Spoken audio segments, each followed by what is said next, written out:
Fitz the Bill rolling right along on this Thursday morning. I'm Jack Fitzpatrick, Allen alongside. And that's what Matt did yesterday. Matt Josephs on Border to Border yesterday expressed himself with a coaches list that he put together, ranking his top 16 coaches. I'm not going that far. I'm going to rank my top 10 NFL coaches here and react a little bit to his top three. We were talking yesterday because it was right before Talking Dukes.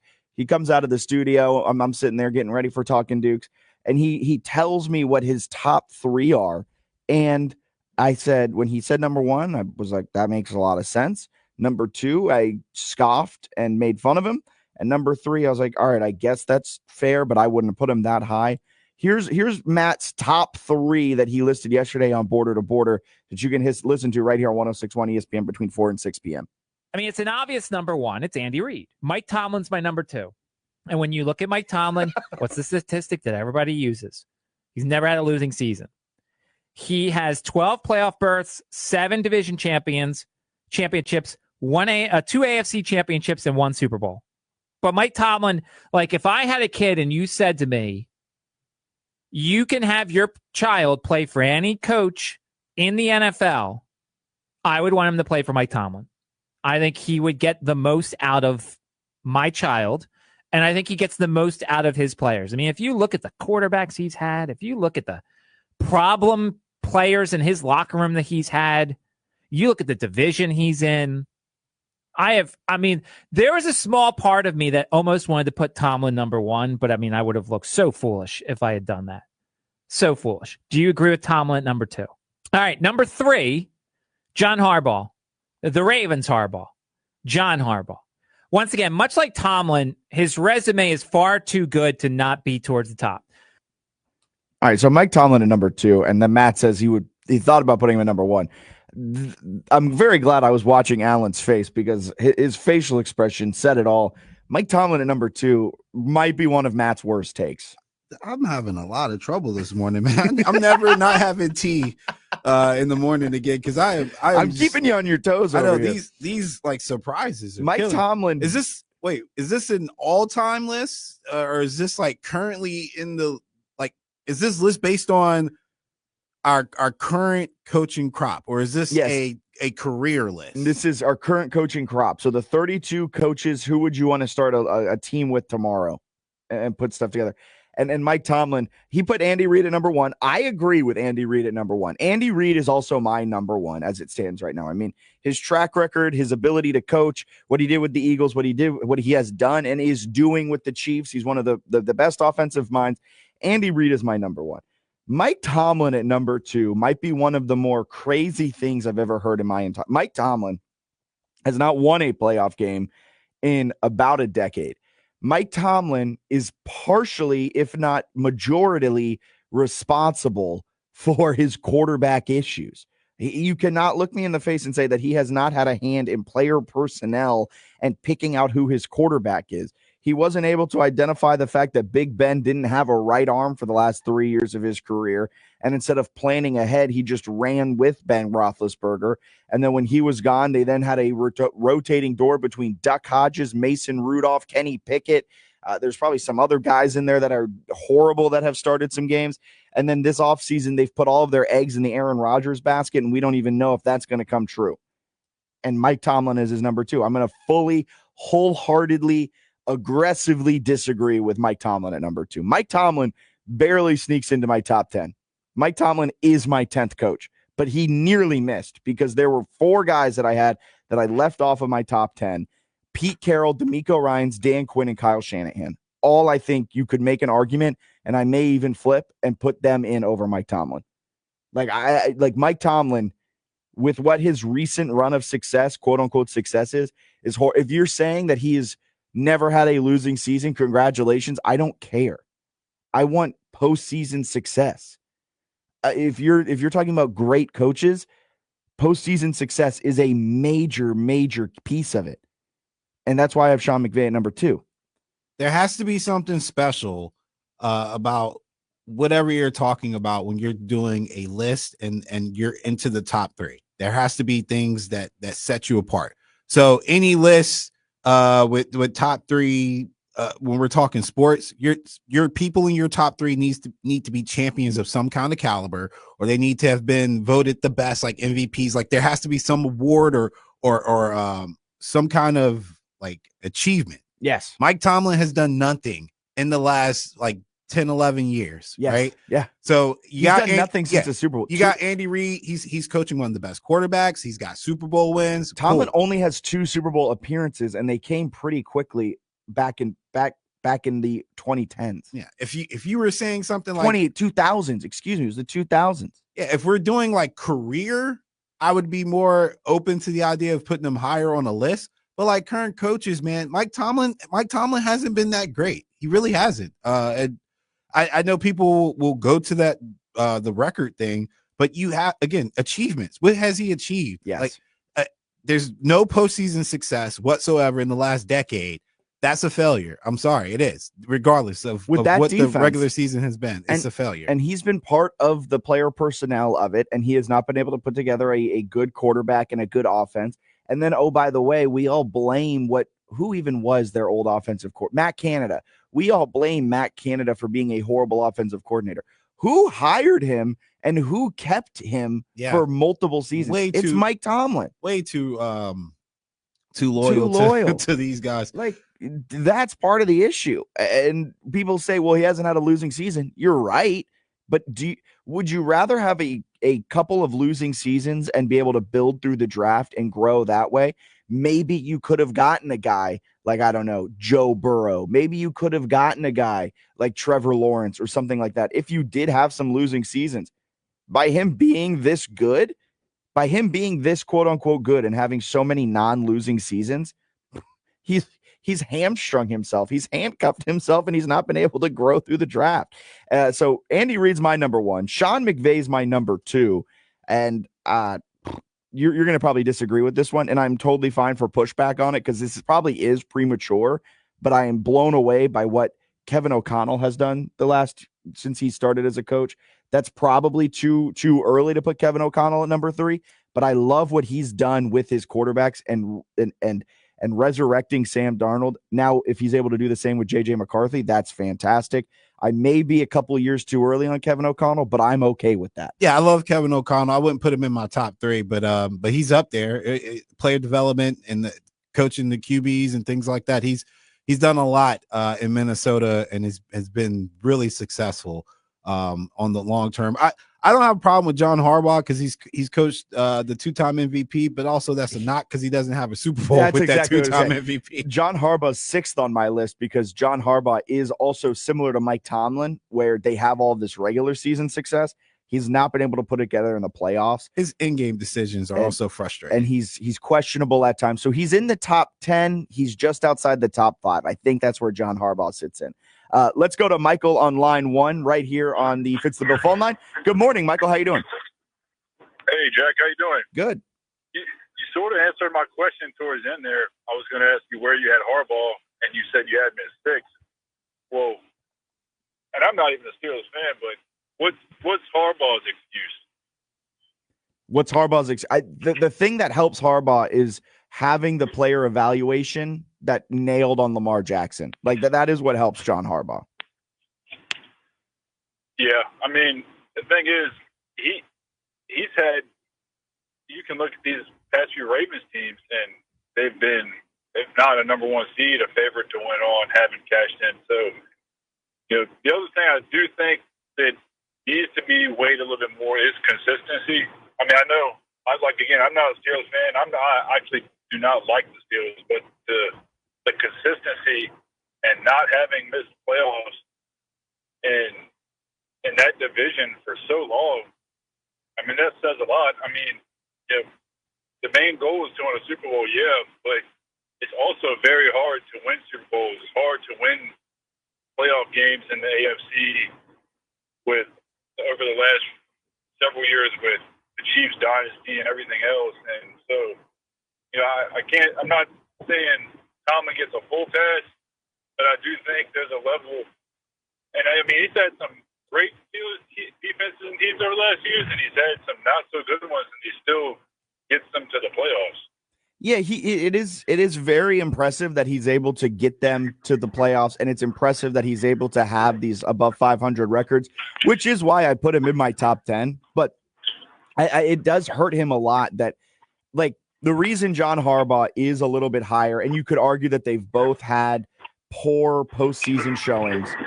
The reason why Harbaugh's up there is because Harbaugh has Lamar Jackson. He's had so much more success in the regular season. His winning percentage over the last decade in the regular season has completely outweighed what Mike Tomlin has done. Mike Tomlin is barely sneaking by with, an 8-8 record in 2019, 9-8 in 2022, 9-7-1 in 2021. Like, he is getting by the skin of his teeth. 12-13. They both were 8-8, missed the playoffs. So Harbaugh has a slightly better regular season resume, I believe. And Tomlin, the complete and utter lack of playoff success. Like, they have not won a playoff game in what I think it's been a decade. His last playoff win was 2016. So if they do not win this season, it'll be a decade. Their last win came in 2016 in the divisional round against Kansas City. Then they went on to lose in the AFC Championship game in 2016 to the New England Patriots. That run of poor success in the playoffs is why he's at 10 for me. Yeah. I look too, head to head, Harbaugh's or Lamar Jackson's record against Tomlin. I look at that as well. I see it. I think he's 2-6 against, or 3-6 against Pittsburgh. Yeah, Pittsburgh has not had his number, but they've had the success against Lamar. I get that, but I mean, just the overall body of work, Harbaugh edges out Tomlin. I got you. Well, I might have missed it, but who was the rest of your 10? So I've done the top 3 right now: Andy Reid, Sean McVay, okay, Kevin O'Connell, and then I'll just quickly run through, and then I'll dive into each one. Number 4 is Matt LaFleur. Number 5 is Dan Campbell. 6 is John Harbaugh. Sirianni's 7. Sean Payton's 8. Jim Harbaugh's 9, and Mike Tomlin's 10. That's solid. I'd give you that. That's good. Thank you, Michael. Have a great rest of your Thursday as well. We'll talk soon. There goes Michael. I appreciate him giving me that one. Michael's a nice guy. I would have disputed it just out of principle. Just out of principle. I'd have figured out something. There's a couple in there that are arguable, like Matt LaFleur over Dan Campbell. Matt LaFleur, though, has just had one of the best starts. For a while there, before I think this last season, maybe the last 2 seasons, he had the best record among all head coaches, his best winning percentage among all coaches. So just because we don't have a really good research department, I did this myself really quick. All right, so I compared Tomlin and McVay just because those are the 2 guys we recently mentioned. Yeah, and I thought it was a good comparison. So McVay's been a head coach since 2017, and I took Tomlin from 2017. Would you believe since 2017 they have identical records? Both of them have 80 wins. Tomlin has 50 losses and 2 ties, but McVay has 52 losses. So that's fair, right? And where it gets interesting is a good pull. Is since 2017. So since McVay's been in the league, McVay has been the champion of the NFC. He's been to 2 Super Bowls. He's lost 1, won 1. His playoff record is 8-5. Tomlin is 0 since 2017 and has no championships, or whether it be conference or whether it be the league. The totality of his career stands the test of time. He's a great regular season. His career winning is 63% in 18 years. Tomlin will be a Hall of Famer. Yes. What we're talking about when we're doing a current list, current coaches, he can't be your number 2 with that. Because again, if we're talking you've won 80 games in the last 7 seasons, and again, Coach A has at least some playoff success.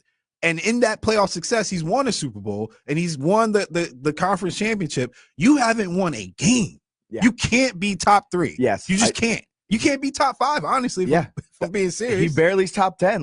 There are arguments for Kyle Shanahan to be in over Tomlin. Dan Quinn has made an NFC championship game more recently than Mike Tomlin. Yeah. And if you had started the 2024 season and put the Steelers roster next to the Commanders roster, you would have said the Steelers are more talented. And Dan Quinn took the less talented, I'm putting that in air quotes for the radio listeners, the less talented team, to the NFC dang championship game. And you know what Mike Tomlin did?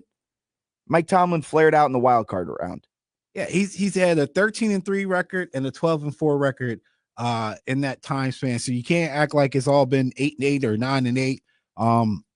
Like he's had opportunities. It just hasn't worked. And again, if the issue is, well, he doesn't have a quarterback as talented Jaden Daniels, you're right. He hasn't had a quarterback. And that's his own doing. Yeah, that's part of his own doing.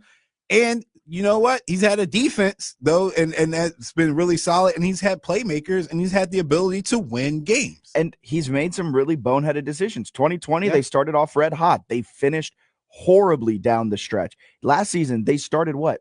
7-0 or 7-2, some red hot record, and then they just completely blew up down the stretch. You could argue he made the wrong decision by benching Justin Fields after he started the season 4-0 in favor of Russell Wilson.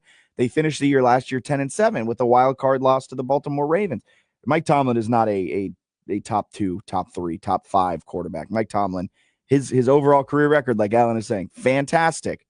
But when you are saying here are the top 32 coaches, where does Tomlin rank? He barely cracks into the top 10. What was the rest of your list again? So LaFleur's number 4. I'm open to pushing Matt LaFleur down. I will say I'm open to that, but he managed Aaron Rodgers for the first few years. He's had one of the best starts to a coaching career. Matt LaFleur has been doing fantastic things up in Green Bay. Dan Campbell's number 5. The way that he set that culture, the way he created that culture and has resurrected Detroit from absolutely being horrible, and how he has identified not only player talent, but he's identified coaching talent and the way that he is getting the most out of his team. Dan Campbell is 5th. John Harbaugh is 6th. Nick Sirianni is 7th. I'm holding a lot over Nick Sirianni. For the 1 year he didn't have elite level coordinators, he had the worst meltdown in the history of the NFL. Sean Payton is number 8. What he did in New Orleans and then what he did last season with Bo Nix to kind of put the cherry on top of his rebuild in Denver is really impressive. Jim Harbaugh, one of the winningest active NFL coaches right now, he's at number 9, and Mike Tomlin's 10. Yeah, Kyle Shanahan should be in the top 10, I think. I'm happy to take Mike Tomlin out. He had a pretty decent run. It wasn't a championship winning run, but it was championship game appearances. Yeah, it was on par with some of the best. Look, I'm happy. Mike Tomlin out. Shanahan, you're in. And then he took a Mr. Irrelevant and won games with them. I got Mr. Relevant paid like he was relevant. It's crazy. It's happening. It is happening live on the Google Doc now. Mike Tomlin has been kicked out of the top 10. I was going to say there's something else I had an issue with, but then I'll just be petty. I'm going to knock LaFleur for telling people that you don't need a wide receiver 1. You know, that is actually super fair to knock. I will never let that go, because the one thing that the Packers need, and his own running back was like, we need a wide receiver. I will say, like, with Kevin O'Connell and Matt LaFleur, I'm very, very much valuing and even Sean McVay, number 2, 3, and 4. I am valuing their age and how good they are compared to their age. They're amazing coaches. Like the Kyle Shanahan tree and McVay tree is one of the best. McVay got Brandon Staley fired because they just talked to each other once. Yeah. And Brandon Staley, former JMU defensive coordinator. Yes. We won't talk about where that team ranked in the FCS. What was your criteria for the rankings, though? Vibes. Okay. No. My ranking was, if I'm starting a team tomorrow, who would I want? Okay. And Andy Reid's number 1, just based off of his entire track record and everything. Sean McVay, because he's done it with Jared Goff. He's done it with Matthew Stafford. He won a dang playoff game with John Wolford against the Seattle Seahawks on the road. Mike Tomlin could never. Sean McVay's whole body of work. I like Kevin O'Connell's youngness and his ability to work with quarterbacks and take them to another tier. Matt LaFleur's fantastic young coach who started red hot, managed Aaron Rodgers, and now has done the transition of power to Jordan Love really well. Dan Campbell is a culture setter and a culture creator, and the rest is the rest. He survived Aaron Rodgers. Like, Aaron Rodgers was being a straight jerk. And he was able to get Aaron Rodgers up out of 2 MVPs. Yeah, and he survived because I remember that was kind of contentious there for a while. Yeah, it was.